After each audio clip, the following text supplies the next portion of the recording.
अस्सलाम वालेकुम व्यूअर्स, मैं हूं समीना पाशा। उम्मीद है आप लोग खैरियत से होंगे। व्यूअर्स, कुछ अहम खबरें और अपडेट्स लेकर इस व्लॉग में आपके सामने हाजिर है जनाब। आज कुछ अपडेट्स आपके साथ पहले शेयर करेंगे और उसके बाद फिर आने वाले दिनों में क्या हो रहा है और मुख्तलिफ पैगंबर क्या पैगाम लेकर आ रहे हैं, उससे अगला मंजरनामा क्या बन रहा है, इसके ऊपर तफसील से गुफ्तगू करेंगे।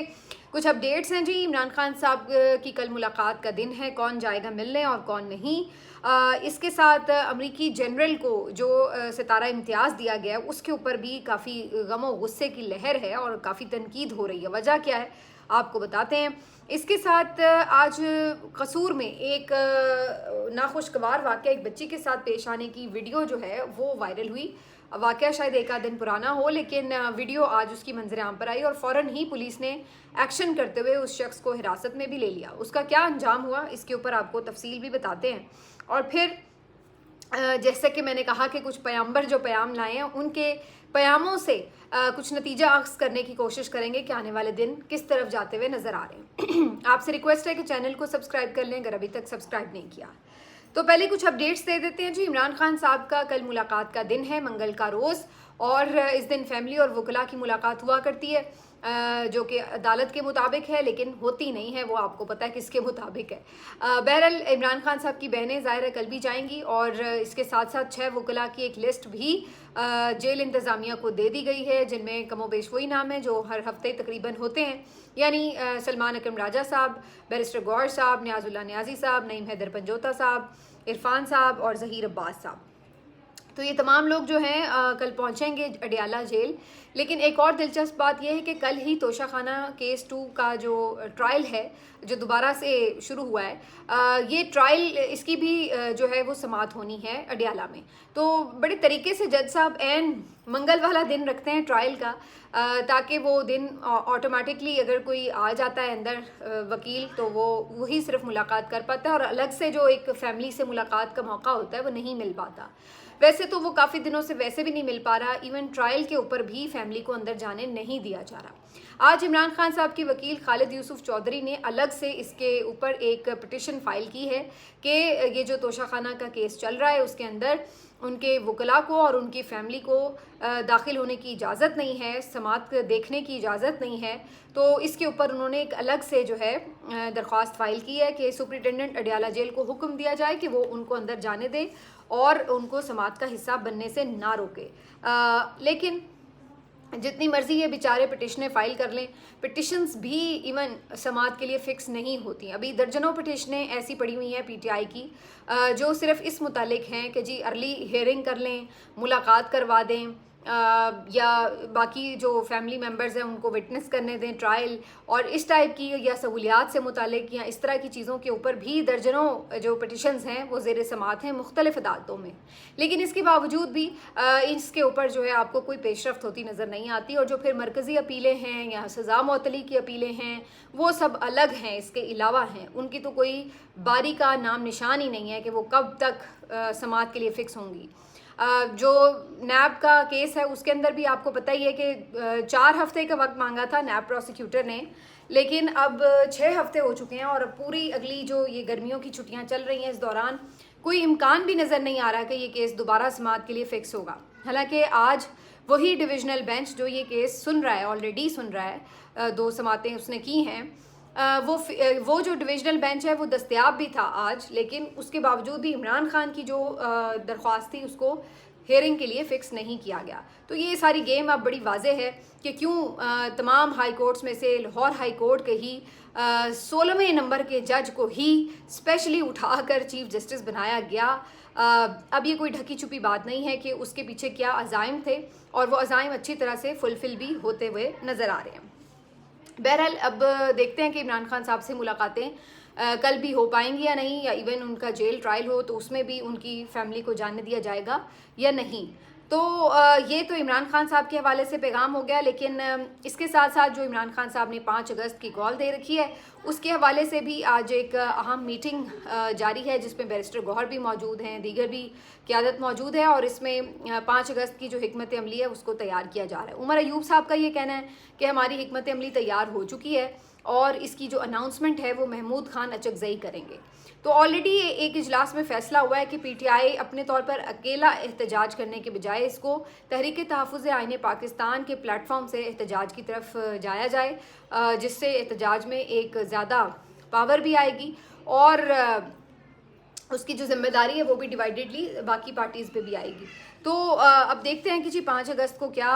इसके अंदर से सरप्राइज़ निकलता है। बहरहाल ये जो अब सारी एक्टिविटी है 5 अगस्त को इमरान खान साहब के मुताबिक तो पीक पर जाना थी, लेकिन अभी तक स्टार्ट भी नहीं हुई बल्कि अनाउंस भी नहीं हुई है। हाँ, ये ज़रूर है कि इसके मोमेंटम के लिए मुख्तलिफ जगहों पर जलसे जुलूस और कन्वेंशंस का सिलसिला जारी है। इसके अलावा जो ओवरसीज़ में भी आपको मैंने बताया था कि पूरा वीक इन्होंने प्लान तैयार कर रखा है एहतजाज का, तो उसके हवाले से भी अब एक्टिविटीज़ शुरू हो चुकी हैं और एक दो ममालिक की जानिब से आज या कल में इस तरह से, क्योंकि टाइमिंग मुख्तलिफ है तो मैं एग्जैक्टली नहीं आपको बता सकती, लेकिन आज और कल की तारीखों में अब मुख्तलिफ ममालिक में एहतजाज की जो फुटेजेस हैं वो आना शुरू हो गई हैं कि जी ये जगहों पर एहतजाज वगैरह किया जा रहा है। तो अब ये जो है आपको एक ओवरऑल आहिस्ता आहिस्ता माहौल बनता नज़र आ रहा है, जो 5 अगस्त तक देखते हैं कि कितनी पीक पकड़ता है। अब आ जाते हैं जी दूसरी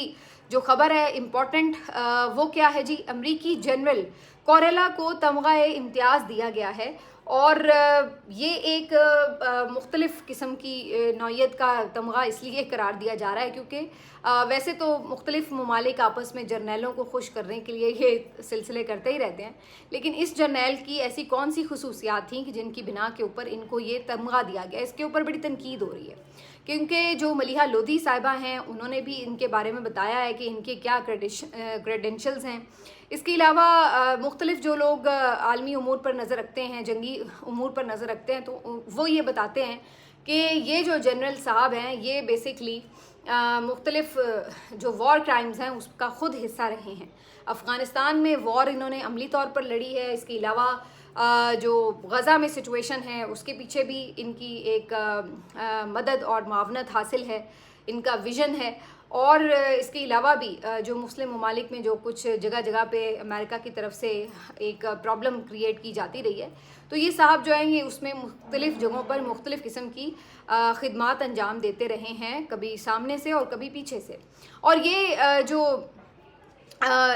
इन कोरेला साहब को जो है तमगा सितारा देना, क्या है, सितारा इम्तियाज़ देना या तमगा देना, ये बहुत इसको नेगेटिवली देखा जा रहा है क्योंकि ये कहा जा रहा है कि ये तो एक तरह से आपने ज़ख्मों के ऊपर नमक छिड़क दिया है कि एक जानिब हम पाकिस्तानी, चलिए एज़ हुकूमत तो हमने बहुत ज़्यादा इस पर शोर नहीं मचाया, लेकिन एज़ मुस्लिम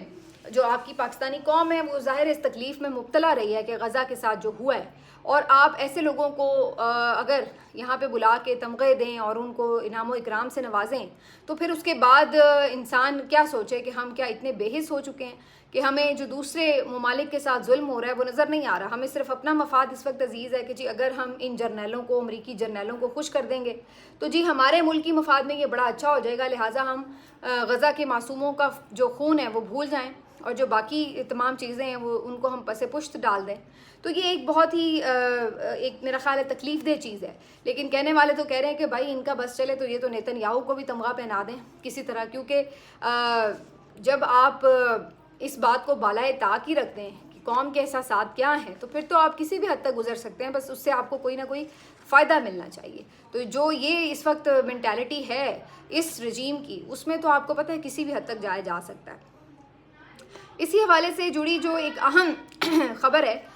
वो अभी मैं आगे चल के आपको बल्कि बताती हूँ कि इसमें जो रजीम की बात हो रही है, तो सुहेल वड़ाई साहब जो कि आपको पता है कि स्टेटस को के हामी सहाफ़ी ही समझे जाते हैं, आज उन्होंने बड़ा दिलचस्प कॉलम लिखा है जिसमें उन्होंने ये बात की है कि जो इस वक्त इस रजीम के सबसे ताकतवर शख्सियत हैं वो न्यूट्रल हैं। एक तो पहले ये उन्होंने बड़ा इंकशाफ किया कि वो न्यूट्रल हैं, और उसके बाद फिर वो ये बताते हैं कि जी वो मौजूदा हुकूमत से कोई इतने खुश भी नहीं है। जरदारी साहब और शहबाज शरीफ साहब की परफॉर्मेंस से वो मुतमिन नहीं हैं, और बल्कि उनके ख़िलाफ़ एक पूरी चार्ज शीट है जो कि तैयार कर ली गई है। और वो ये कहते हैं कि आइंदा आने वाले दिनों में 2-3 महीने में वो कहते हैं कि क्लैश ऑफ टाइटन्स भी हो सकता है, और ये तासुर ज़ोर पकड़ रहा है कि ये जो हुकूमत है ये बेसिकली एक बोझ बन चुकी है। तो ये वो अल्फाज हैं जो आपके लिए या मेरे लिए कोई नए नहीं हैं, क्योंकि हम ये देखते हैं कि जब भी जर्नैलों के मदद के साथ कोई भी हुकूमत आती है और पीछे ताकत जो है वो किसी जर्नैल के हाथ में होती है, तो फिर वो यही करते हैं कि वो आपको अपने ऊपर बोझ समझ रहे होते हैं। उन्हें लगता है कि सब तो निज़ाम हस्ती हम चला रहे हैं और प्रोटोकॉल और तमगे ये इंजॉय कर रहे होते हैं, तो भाई इनको किसी तरह से फारिग करो। और सच्ची बात ये कि ये हुकूमत तो वाकई कुछ डिलीवर नहीं कर सकी, ना तो इन्होंने इकोनॉमिक एक्टिविटी जनरेट करके दिखाई, ना कोई बयानिया बनाने में कामयाब हो सके, और ना ही कोई जो पॉलिटिकल बहरान था उसको ओवरकम करने के लिए कोई स्ट्रैटेजी सामने ला सके। तो बिल्कुल एक सिरे से लेके आखिरी सिरे तक टोटली ये लोग नाकाम साबित हुए, टोटल डिज़ास्टर और फेलियर साबित हुए। होना ही था, क्योंकि जब एक बदनीयती के साथ आपने कब्जा करके एक पूरी हुकूमत हासिल की थी, तो उसके बाद अगर आप ये सोचते कि कोई अल्लाह ने आपकी मदद करके आपका हाथ पकड़ना था, तो ये तो होने नहीं वाला था। तो बहरहाल ये लोग तो नाकाम हुए ही हैं, लेकिन इस दफ़ा प्रॉब्लम ये है कि ये सारा जो मलबा है डिज़ास्टर का, वो सिर्फ सियासी हुकूमत के ऊपर नहीं है। जो आप आम लोगों से बात करें तो वो जहाँ सियासी हुकूमत को गालियाँ देते हैं, तो वहीं वो इसका ज़िम्मेदार पीछे मौजूद मिलिट्री इस्टेब्लिशमेंट को भी ठहराते हैं, और वो ये कहते हैं कि जनाब उन्हीं के इमा के ऊपर ये आए थे ना, तो फिर हम उनको क्यों ना कहें कि उनके हाथ मिलाने की वजह से जो कुछ हुआ है मुल्क में वो हुआ है। तो अब जो बोझ आ रहा है वो सिर्फ सियासी क़यादत पर नहीं आ रहा, बल्कि वो मिलिट्री क़यादत पर भी आता है।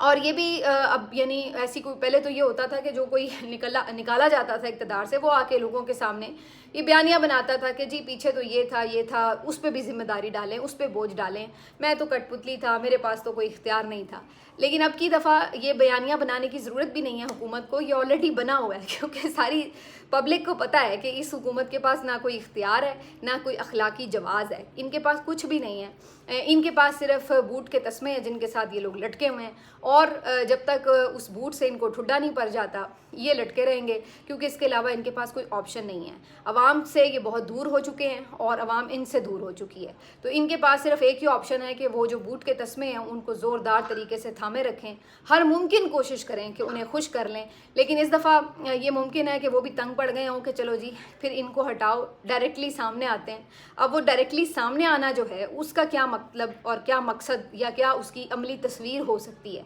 वो अभी कुछ भी कहना कबल वक्त है। इसकी बाज़गश्त तो हम काफ़ी दिनों से सुन रहे हैं, जैसे कि हम सुन रहे हैं कि जी जो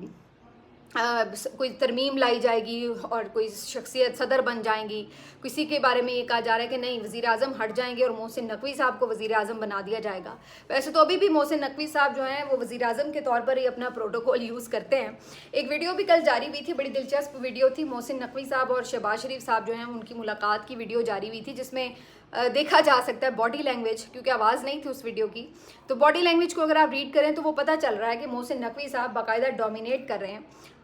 अगर मैं बिल्कुल सही लफ्ज़ इस्तेमाल करूं तो ऐसा लग रहा है कि वो बाकायदा शहबाज शरीफ साहब को डांट रहे हैं, और शहबाज शरीफ साहब बड़े ऐसे मुद्दब से बन के पीछे होकर डरे सहमे बैठे हुए हैं, और ज़बरदस्ती मुस्कुराने की शायद थोड़ी एक आध दफ़ा उन्होंने कोशिश भी की है उस वीडियो में। तो ये तमाम सूरत हाल बड़ी वाज़ेह है, और राना सनाउल्लाह साहब तो कई दफ़ा कह चुके हैं कि जी मोहसिन नकवी की बड़ी मेहरबानी है कि वो वज़ीर आज़म नहीं बने, अगर वो बनना चाहते तो उन्हें कौन रोक सकता था। तो पता इनको भी है सारा कुछ, और पता पब्लिक को भी है। पहले वो चीज़ होती थी कि लोगों को सामने की चीज़ें नज़र नहीं आ रही होती थी, कवर होता था, अब वो मामला रहा नहीं है, हर चीज़ खुल खुला के सबको पता है। तो अब देखना ये कि जो आगे सुहेल वड़ाई साहब जिस तरफ इशारा कर रहे हैं, क्या उसमें कोई निज़ाम हुकूमत तब्दील करने की तरफ कोशिश है, या कुछ चेहरे तब्दील किए जाएंगे, किसी को उठा के इधर रख दिया, किसी को उठा के उधर रख दिया, क्या कोई ऐसी कोशिश की जाएगी? मेरा अंदाज़ा यही है कि कुछ ऐसी कोशिश की जाएगी कि जिसमें कुछ आपको बुनियादी तब्दीलियाँ ज़रूर नज़र आएंगी, लेकिन ऐसा नहीं है कि पूरे का पूरा सिस्टम ही लपेटा जाएगा। तो अभी वो वाला वक्त नहीं नज़र आ रहा मुझे, लेकिन कुछ शायद बुनियादी तब्दीलियाँ जो हैं वो आपको आगे चल के दिखाई दें, और उसमें फिर बहुत सारे लोग ऐसा लगता है कि वाइप आउट भी हो सकते हैं। वैसे इसमें एक क्लैश भी है, क्योंकि चंद दिन पहले मुनीफ फारूक साहब तो ये बता रहे थे कि जी शहबाज शरीफ साहब से इस्टेब्लिशमेंट इतनी खुश है कि मैं आपको क्या बताऊं, ये अल्फाज थे उनके। तो एक तरफ वो आके ये बता रहे थे कि शहबाज शरीफ साहब से तो बहुत खुश हैं साहब बहादुर, लेकिन इधर सुहेल वड़ाई साहब बता रहे हैं कि बहुत नाराज़ हैं। तो ये भी एक डिफरेंस जो है हमें नज़र आ रहा है कि ये क्या तब्दीली आ गई है उनकी सोच में, या फिर दोनों जो हजरात हैं उनका एनालिसिस इस मामले के ऊपर मुख्तलिफ है। बहरहाल ये चीज़ काफ़ी दिलचस्प है और आने वाले दिनों में आपको कुछ इसमें तब्दीलियाँ भी नज़र आ सकती हैं। मुनीफ फारूक साहब ने आज एक और भी खबर शेयर की हुई है और वो इमरान खान साहब की जेल मुंतकली से मुतालिक है। ये खबर कुछ दिन पहले असद तूर साहब ने भी शेयर की थी कि जो इस्लामाबाद की नई जेल बन रही है उसमें इमरान खान साहब को शिफ्ट किया जा सकता है। और मुनीफ फारूक साहब ने भी ये बात की, चंद दिन पहले तारिक फजल चौधरी साहब ने भी ये बात की कि हो सकता है कि जो इस्लामाबाद हाई कोर्ट से सज़ाएं पाने वाले लोग हैं या इस तरह जो मतलब फेडरेशन के अंडर जिन्होंने सज़ाएं पाई हैं उनके लिए फिर इस्लामाबाद की ही जेल में उन्हें रखा जाए, तो ये हो सकता है। और इसके लिए जो जेल है वो आपको पता है ऑलरेडी तैयारी के मराहिल में है, कंस्ट्रक्शन उसकी हो गई है काफ़ी हद तक। और कुछ दिन पहले मोहसिन नकवी साहब ने उसका दौरा भी किया था जेल का। अब कहा यह जा रहा है कि जी इमरान खान को उस जेल में मुंतकिल किया जा सकता है। मुनीफ फारूक तो ये भी कह रहे हैं कि उसके बाद कुछ इमरान खान साहब की जो सहूलियात हैं उसमें बेहतरी आ सकती है, जो उनके हालात हैं वो कुछ थोड़े से बेहतर हो सकते हैं पहले से। मुझे थोड़ा सा इस पर इख्तिलाफ है क्योंकि हालात बेहतर होने या सहूलियात बेहतर होने का अगर तो वजह ये होती कि जी अडयाला में सहूलियात नहीं है फिर तो हम कह सकते, अगर सहूलियात देना ही होती तो वो अडयाला में भी दे सकते थे। क्योंकि मसला ये नहीं है कि अडयाला में कोई लाइट नहीं अवेलेबल है या कोई बेहतर पानी नहीं दिया जा सकता या वहाँ पे हालात ही ऐसे हैं। प्रॉब्लम ये है कि फ़ैसला ये है कि इमरान खान के साथ सख्ती करनी है और उनके इस हालात में रखना है। अगर वो ये फ़ैसला तर्क हो जाए तो अडयाला में भी बेहतर सहूलियात दी जा सकती है, बल्कि बी क्लास यहाँ पर बड़ी अच्छी मिलती रही है बहुत से साबिक़ वज़राए आज़म को। तो ये कोई ऐसी बात नहीं है कि यहाँ पे दस्तयाब नहीं है और सिर्फ अब इस्लामाबाद जाएंगे तो दस्तयाब होगी। ये अलग बात है कि इस्लामाबाद जाके भी अगर वो ये सोचें कि नहीं अभी भी इन्हें टाइट ही रखना है तो वो फिर उन्हें उसी तरह तंग रखें, उनके ऊपर उसी तरह जुल्म जारी रखें। लेकिन ये असल कहने का मेरा मकसद ये है कि इसका ताल्लुक सहूलियात की दस्तयाबी से नहीं है, बल्कि इसका ताल्लुक जो है वो फ़ैसले से है कि फ़ैसला क्या करना है।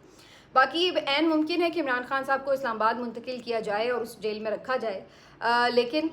ये मुंतकली भी एक बड़ा दिलचस्प अमल होगी क्योंकि इससे पहले भी जब अटक में इमरान खान साहब तंग थे तो उन्होंने कहा कि उन्हें मूव किया जाए तो उन्हें नहीं मूव किया जा रहा था। फिर जब वो वहाँ पे एडजस्ट हो गए तो उसके बाद फिर उनको अडयाला में शिफ्ट किया गया था। तो अब लग रहा है कि उन्हें ये लगता है कि इमरान खान तो अडयाला में भी कंफर्टेबल हो गया है, तो लिहाजा अब इसको यहाँ से भी जो है वो मूव किया जाए और इस्लामाबाद ही लाया जाए। तो बहरहाल वजूहात जो भी हों, लेकिन ये इमरान खान साहब की जो जेल तब्दीली की खबरें हैं ये ज़रूर आ रही हैं। मुनीफ फारूक साहब कहते हैं जी उनका जेल से निकलने का तो कोई इम्कान नहीं है, अलबत्ता एक जेल से दूसरी जेल में उनको शिफ्ट ज़रूर किया जा सकता है। देखते हैं जी इस सिलसिले में हतमी फ़ैसला या जो भी सूरत हाल है वो क्या बनती है। आखिर में सिर्फ एक खबर आपको और देनी है जी। आज कसूर में एक वीडियो सामने आई जिसमें देखा जा सकता है कि एक बच्ची जो कि साइकिल पर खेल रही थी गली के अंदर, वहाँ पर एक शख्स गुजरता है उस गली से और उस शख्स ने उस बच्ची के साथ नाजेबा हरकत की और मज़ीद भी करने की कोशिश की। और उसके बाद एक और बच्चा भी उस गली में था और फिर शख्स वो शायद डर भी गया और फिर वो आगे बढ़ गया। लेकिन जब ये वीडियो वायरल हुई तो इसके ऊपर सब ने बहुत गम गुस्से का इजहार किया, तो उसके बाद पुलिस भी काफ़ी इस पर हरकत में आई और इस शख्स को गिरफ़्तार कर लिया। ये भी बताया जा रहा है कि इस शख्स को गिरफ़्तार करते हुए पकड़ धक्कड़ में उसकी अपनी ही पिस्टल चल गई, जिसकी वजह से उसके आज़ाए मखसूसा उस पर गोली लग गई और उसके बाद फिर उसको तिब्बी इमदाद भी दी गई। अब ये वैसे जो बात है ये मुझे तो यही लग रहा है कि इसमें ऐसा शायद ना हो कि उसकी अपनी पिस्टल हो सकता है कि ये पुलिस ने मौके पर ही उसके साथ कुछ इंसाफ करने की कोशिश की हो, इसलिए ये हरकत हुई हो। और बहरहाल जैसे भी हुई है, लोगों ने तो इस पर खुशी का इत्मीनान का इजहार किया कि इस तरह के लोग अगर मौके पे ही सज़ा पाएंगे तो शायद ये बच्चों के साथ जो जुल्म और ज़्यादती का सिलसिला ये ख़त्म हो सके, क्योंकि ये नासूर हमारे माशरे में बहुत ज़्यादा फैल चुका है। और जब लोग देखते हैं कि जी पकड़े भी जाएं, छूट जाते हैं या बहुत मामूली सज़ा होती है, तो फिर उससे लोगों के अंदर वो खौफ पैदा नहीं होता और वो ये बदकारियां जो हैं वो जारी रखे हुए हैं। तो इस हवाले से सख्त कानून साजी और फिर अमल दरामद बहुत ज़रूरी है फ़ैसलों के ऊपर, ताकि इस तरह के लोग निशान इबरत बने और लोग जो हैं वो इस तरह की कोई हरकत करने से बाज आएँ। तो बहरहाल ये जो खबर सामने आई उसके बाद एक वीडियो भी उस शख्स की जारी हुई है जिसमें वो बज़ाहिर तो मुझे ठीक लग रहा है। अब ये मालूम नहीं कि ये जो पिस्टल चलने वाली ख़बर थी उससे कितना नुकसान हुआ या क्या हुआ, लेकिन बहरहाल ये ज़रूर हुआ कि फ़ौरी उसकी गिरफ़्तारी अमल में आई। तो ये भी एक मैसेज है कि अपने बच्चों के ऊपर भी नज़र रखें, ख़ास तौर पर जब आपको पता है कि इस वक्त जो जंगली जानवरों की तरह दरिंदे बाहर आम गलियों में भी घूम रहे हैं, तो हमें अपने मासूम फूलों की हिफाजत खुद भी करनी है, और इसके साथ साथ अपने आसपास जिन लोगों को आप इवन ट्रस्ट भी करते हैं उनको भी बिल्कुल ब्लाइंडली ट्रस्ट ना करें, उनके ऊपर भी नज़र रखें, क्योंकि आम तौर पर बच्चों को जो लोग नुकसान पहुंचा रहे हैं या पहुंचाने की कोशिश कर रहे हैं, ये वही लोग हैं जो आपके ज़्यादा ट्रस्ट वर्दी होते हैं और जिनकी तरफ आपका ध्यान और शक भी नहीं जा रहा होता कि ये भी बच्चे के साथ खुदा न खास्ता कोई इस तरह की गिरी हुई हरकत कर सकते हैं। तो ये तमाम चीज़ें, इसके ऊपर बड़ा अलर्ट होने की ज़रूरत है, क्योंकि ये ज़माना ही ऐसा आ गया है कि अल्लाह माफ़ करे किसी को ट्रस्ट ही नहीं किया जा सकता। मिलते हैं आपसे अगले वीलॉग में, अपना ख्याल रखिए, अल्लाह हाफिज़।